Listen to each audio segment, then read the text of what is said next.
எரேமியா தீர்க்கதரிசியின் புஸ்தகம் அதிகாரம் 34. பாபிலோன் ராஜாவாகிய நேபுகாத் நேச்சாரும் அவனுடைய சர்வ சேனையும் அவன் ஆளுகைக்கு உட்பட்ட பூமியின் சகல ராஜ்யங்களும் சகல ஜனங்களும் எருசலேமுக்கும் அதைச் சேர்ந்த சகல பட்டணங்களுக்கும் விரோதமாக யுத்தம் பண்ணுகையில் எரேமியாவுக்கு கர்த்தரால் உண்டான வார்த்தை. இஸ்ரவேலின் தேவனாகிய கர்த்தர் உரைக்கிறது என்னவென்றால், நீ போய் யூதாவின் ராஜாவாகிய சிதேக்கியாவினிடத்தில் பேசி அவனுக்குச் சொல்ல வேண்டியது, இதோ நான் இந்த நகரத்தை பாபிலோன் ராஜாவின் கையில் ஒப்புக்கொடுக்கிறேன். அவன் இதை அக்கினியால் சுட்டெரிப்பான். நீ அவன் கைக்கு தப்பிப்போகாமல் நிச்சயமாய் பிடிபட்டு அவன் கையில் ஒப்புக்கொடுக்கப்படுவாய். உன் கண்கள் பாபிலோன் ராஜாவின் கண்களை காணும். அவன் வாய் உன் வாயோடே பேசும். நீ பாபிலோனுக்கு போவாய் என்று கர்த்தர் சொல்லுகிறார். ஆகிலும் யூதாவின் ராஜாவாகிய சிதேக்கியாவே, கர்த்தருடைய வார்த்தையை கேள். உன்னை குறித்து கர்த்தர் சொல்லுகிறது என்னவென்றால், நீ பட்டயத்தாலே சாவதில்லை, சமாதானத்தோடே சாவாய். உனக்கு முன் இருந்த ராஜாக்களாகிய உன் பிதாக்களின் நிமித்தம் கந்த வர்க்கங்களை கொளுத்தினது போல உன் நிமித்தமும் கொளுத்தி, ஐயோ ஆண்டவனே என்று சொல்லி உனக்காக புலம்புவார்கள். இது நான் சொன்ன வார்த்தை என்று கர்த்தர் உரைத்தார் என்று சொல் என்றார். இந்த வார்த்தைகளையெல்லாம் தீர்க்கதரிசியாகிய எரேமியா எருசலேமிலே யூதாவின் ராஜாவாகிய சிதேக்கியாவினிடத்தில் சொன்னான். அப்பொழுது பாபிலோன் ராஜாவின் சேனைகள் எருசலேமுக்கு விரோதமாகவும் யூதாவின் எல்லா பட்டணங்களிலும் மீந்த பட்டணங்களாகிய லாகீசுக்கும் அசக்காவுக்கும் விரோதமாகவும் யுத்தம் பண்ணி கொண்டிருந்தது. யூதாவின் அரணிப்பான பட்டணங்களில் இவைகளே மீந்திருந்தவைகள். ஒருவனும் யூத ஜாதியானாகிய தன் சகோதரனை அடிமை கொள்ளாதபடிக்கு அவனவன் எபிரெயனாகிய தன் வேலைக்காரனையும் எபிரெய ஸ்திரீயாகிய தன் வேலைக்காரியையும் சுயாதீனராக அனுப்பிவிட வேண்டும் என்று அவர்களுக்கு விடுதலையை கூறும்படி ராஜாவாகிய சிதேக்கியா எருசலேமில் இருக்கிற எல்லா ஜனத்தோடும் உடன்படிக்கை பண்ணின பின்பு எரேமியாவுக்கு கர்த்தரால் வார்த்தை உண்டாயிற்று. ஒவ்வொருவனும் தன் வேலைக்காரனையும் தன் வேலைக்காரியையும் இனி அடிமை கொள்ளாதபடிக்கு சுயாதீனராக அனுப்பிவிட வேண்டும் என்று உடன்படிக்கைக்கு உட்பட்ட எல்லா பிரபுக்களும் எல்லா ஜனங்களும் கேட்டபோது செவி கொடுத்து அவர்களை அனுப்பிவிட்டார்கள். ஆனாலும் அதற்கு பின்பு அவர்கள் மாறாட்டம் பண்ணி தாங்கள் சுயாதீனராக அனுப்பிவிட்ட வேலைக்காரரையும் வேலைக்காரிகளையும் மறுபடியும் அழைப்பித்து அவர்களை வேலைக்காரரும் வேலைக்காரிகளுமா இருக்கும்படி அடிமைப்படுத்தி கொண்டார்கள். ஆதலால் கர்த்தராலே எரேமியாவுக்கு வார்த்தை உண்டாகி, அவர், இஸ்ரவேலின் தேவனாகிய கர்த்தர் உரைக்கிறது என்னவென்றால், அவனவன் தனக்கு விற்கப்பட்ட எபிரெயனாகிய தன் சகோதரனை முடிவிலே நீங்கள் 7ஆம் வருஷத்திலே அனுப்பிவிட வேண்டும் என்றும், அவன் உனக்கு 6 வருஷம் அடிமையாயிருந்த பின்பு அவனை உன்னிடத்தில் வைக்காமல் சுயாதீனனாக அனுப்பிவிட வேண்டும் என்றும், நான் உங்கள் பிதாக்களை அடிமை வீடாகிய எகிப்து தேசத்திலிருந்து புறப்பட பண்ணின நாளிலே அவர்களோட உடன்படிக்கை பண்ணினேன். ஆனாலும் உங்கள் பிதாக்கள் என் சொல்லை கேளாமலும் தங்கள் செவியை சாயாமலும் போனார்கள். நீங்களோ இந்நாளிலே மனம் திரும்பி அவனவன் தன் அயலானுக்கு விடுதலையை கூறின விஷயத்திலே என் பார்வைக்கு செம்மையானதைச் செய்து என் நாமம் தரிக்கப்பட்ட ஆலயத்திலே இதற்காக என் முகத்துக்கு முன் உடன்படிக்கை பண்ணியிருந்தீர்கள்.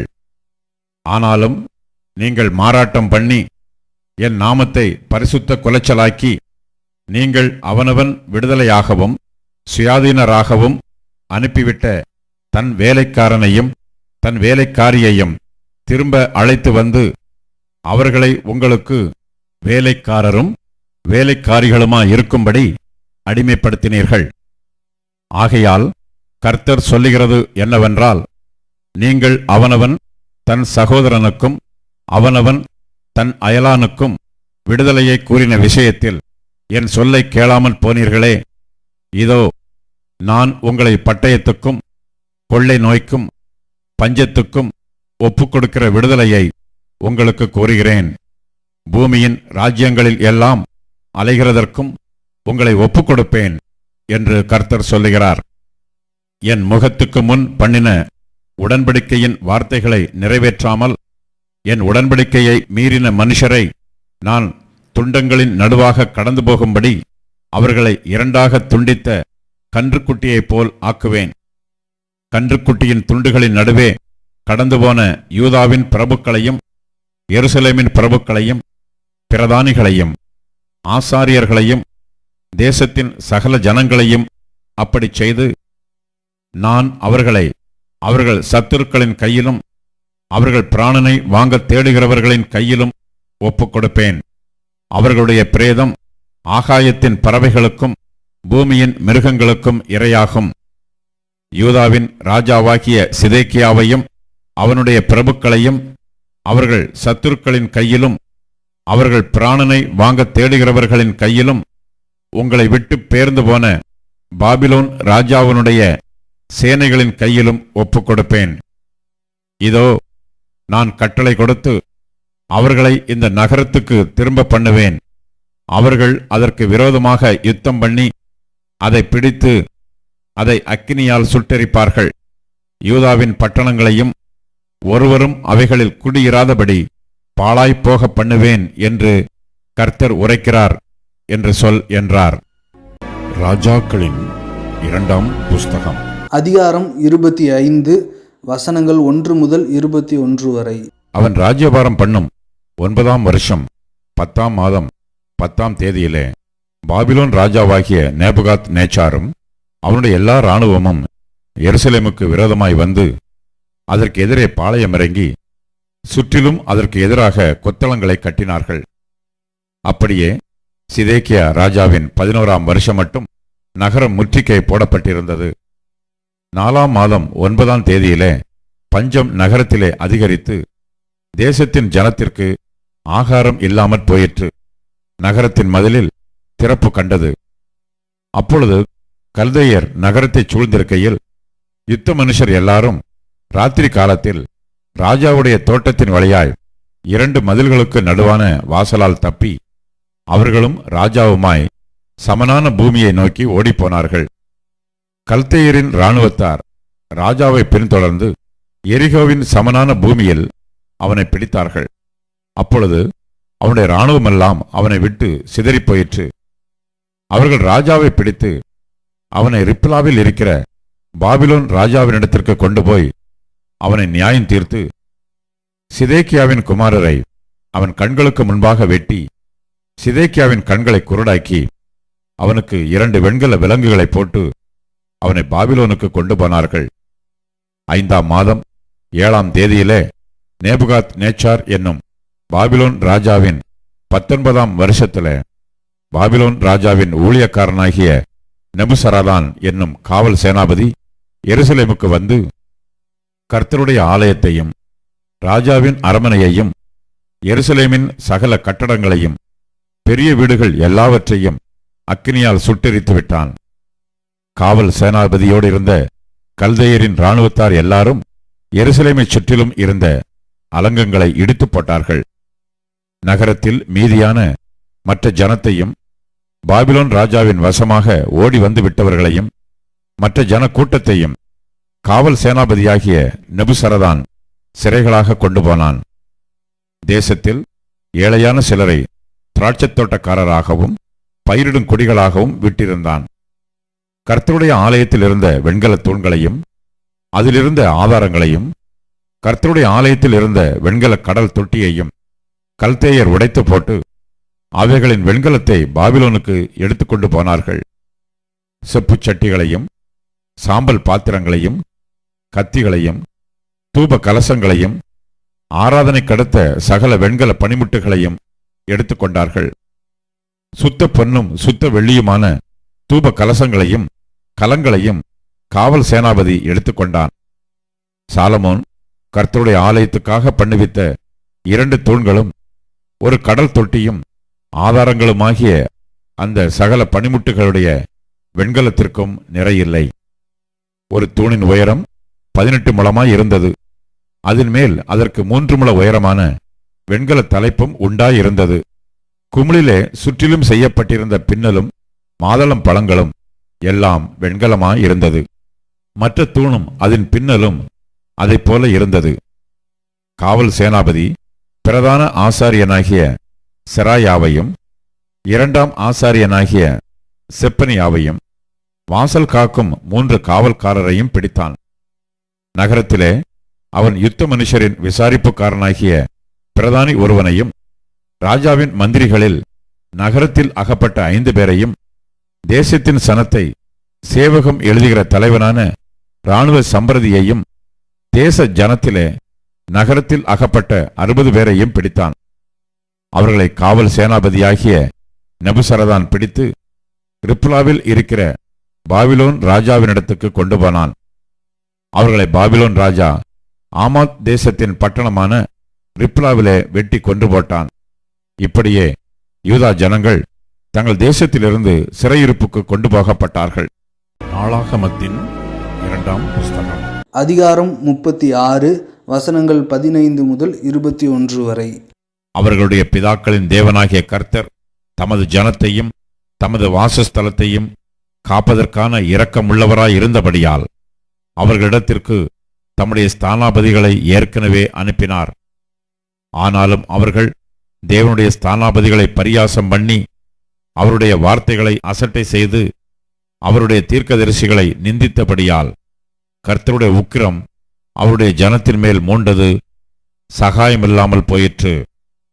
ஆதலால் அவர் அவர்கள் மேல் கல்தேயரின் ராஜாவை வரப்பண்ணினார். அவன் அவர்கள் வாலிபரை அவர்களுடைய பரிசுத்தமான ஆலயத்திலே பட்டயத்தினால் கொன்று வாலிபரையும் கன்னியா ஸ்திரீகளையும் முதியோரையும் விருத்தாப்பியரையும் தப்பவிடவில்லை. எல்லாரையும் தேவன் அவன் கையில் ஒப்புக்கொடுத்தார். அவன் தேவனுடைய ஆலயத்தின் பெரிதும் சிறிதுமான பணிமுட்டுகள் அனைத்தையும் கர்த்தருடைய ஆலயத்தின் பொக்கிஷங்களும் ராஜாவுக்கும் அவன் பிரபுக்களுக்கும் இருந்த பொக்கிஷங்களுமாகிய அனைத்தையும் பாபிலோனுக்கு கொண்டு போனான். அவர்கள் தேவனுடைய ஆலயத்தை தீக்கொளுத்தி எருசலேமின் அலங்கத்தை இடித்து அதன் மாளிகைகளையெல்லாம் அக்கினியால் சுட்டெரித்து அதிலிருந்த திவ்யமான பணிமுட்டுகளையெல்லாம் அழித்தார்கள். பட்டயத்திற்கு தப்பின மீதியானவர்களை அவன் பாபிலோனுக்கு சிறைப்பிடித்து போனான். பெர்சியா ராஜ்யபாரம் ஸ்தாபிக்கப்படும் மட்டும் அங்கே அவர்கள் அவனுக்கும் அவன் குமாரருக்கும் அடிமைகளாயிருந்தார்கள். கர்த்தர் எரேமியாவின் வாயினாலே சொன்ன வார்த்தை நிறைவேறும்படிக்கு தேசம் தன்னுடைய ஓய்வு வருஷங்களை ரம்மியமாய் அனுபவித்து தீருமட்டும் அது பாழாய் கிடந்த நாளெல்லாம், அதாவது 70 வருஷம் முடியுமட்டும் ஓய்ந்திருந்தது. எரேமியா தீர்க்கதரிசியின் புஸ்தகம் அதிகாரம் 39. யூதாவின் ராஜாவாகிய சிதேக்கியா அரசாண்ட 9ஆம் வருஷம் 10ஆம் மாதத்திலே பாபிலோன் ராஜாவாகிய நேபுகாத் நேச்சாரும் அவனுடைய எல்லா இராணுவமும் எருசலேமுக்கு விரோதமாய் வந்து அதை முற்றுகை போட்டார்கள்.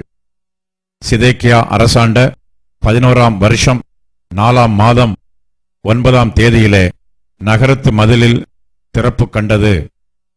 அப்பொழுது பாபிலோன் ராஜாவின் பிரபுக்களாகிய கெர்கல் சரேத்சேர், சம்கார் நேபோ, சர்சேக்கிம், ரப்சாரிஸ், நெர்கல் சரேத்சர், ரப்மாக் என்பவர்களும் பாபிலோன் ராஜாவின் மற்ற எல்லா பிரபுக்களும் உட்பிரவேசித்து நடு வாசலில் இருந்தார்கள்.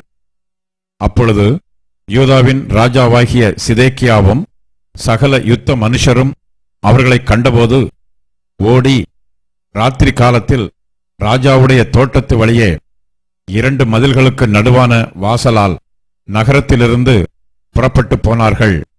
அவன் வயல்வெளியின் வழியே போய்விட்டான்.